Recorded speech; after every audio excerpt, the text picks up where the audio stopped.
Hello, my name is Caitlin. I live in Michigan, but I was unable to locate my state's disciplinary decisions or access to any case files.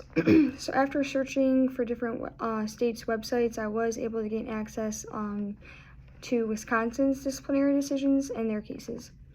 Some of the most common reasons for the board to discipline a counselor that I came across were for falsifying records, delaying services, failure to maintain client records, and engaging in inappropriate sexual contact, unprofessional conduct, and gross negligence in the practice.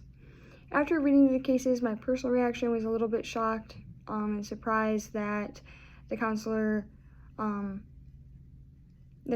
would have the audacity to really commit these things. I sensed that they must have been just very burnt out. So I was just kind of wondering like what occurred to lead into their decision to do these things. And I say that in a non-judgmental way. Some themes that I've seen when a counselor had committed a sexual contact violation, it was with a client that was receiving marital counseling. I also saw a theme of laziness or forgetfulness, that the counselor would neglect inputting all documentation or just not documenting instances in general. The case that I chose, the behavior that led to the discipline was engaging in inappropriate messages and behavior with a client.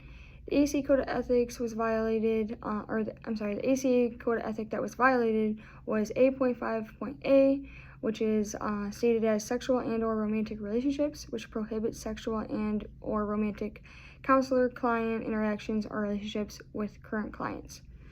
So this prohibition applies to both in-person and electronic interactions. The state codes that were violated were Code SPS 16.401, parenthesis 2, parenthesis IN, by engaging in exposure, gratification, or other sexual behavior with or in the presence of a patient. And then the other code that was violated was Wisconsin Administration Code SPS 164.01, parenthesis 2, parenthesis N, by failing to avoid dual relationships or relationships that may impair the substance abuse professional's objectivity.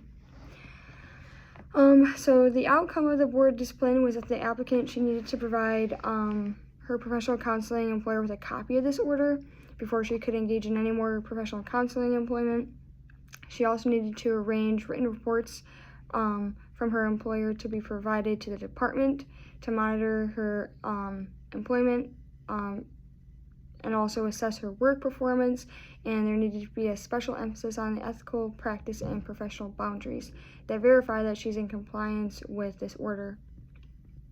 And she needed to do this for 2 years before she could apply for her full licensure again. When it comes to the counselor impairment of the ACA Code of Ethics, it states that a counselor is to monitor themselves for signs of impairment from their own physical, mental, or emotional problems. And when they notice impairment arising, they need to reach out to their colleagues or their manager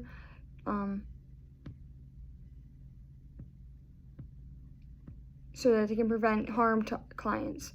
In the article titled Exploring Emotion Regulation and Counselors' Management of Attraction to Clients, published by Taylor and Francis online, they condone this management with a counselor is beginning to gain sexual attraction to their client or vice versa. The research showed that reaching out to a colleague to talk over the issue helps the situation decrease and is manageable on the counselor's end. So a question that this brings to mind for me is how many offenses does one need to have of sexual misconduct in order to get their license revoked? I just wonder about this for the counselor's future, and I just pray that she doesn't do this again.